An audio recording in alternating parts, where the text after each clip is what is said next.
такое направление в камнерезном искусстве называется резьба по твердому камню. По твердому камню. Мой самый любимый камень – это сердолик, естественно, потому что он непредсказуем, он так вот зонально окрашен, еще разные формы.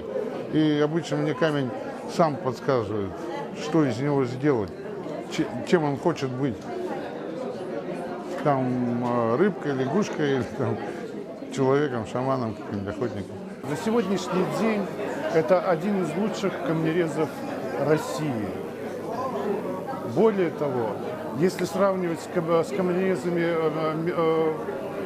из других регионов мира, можно сказать совершенно откровенно и честно, это единственный мастер в мире, который согрел камень и научил его улыбаться в каждом своем изделии. Тот камень, с которым работает Колодезников, он достаточно редок в природе. И каждый камень имеет свой характер, и тем более это очень сложный для обработки камень.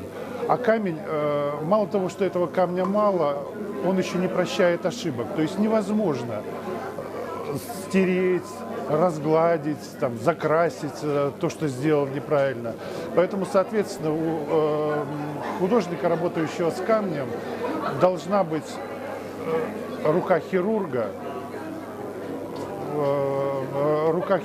и восприятие мира как у счастливого ребенка, чтобы он работал с радостью и очень точно работал с этим камнем. Вот тогда получается хорошее изделие. Ну, естественно, нужен талант.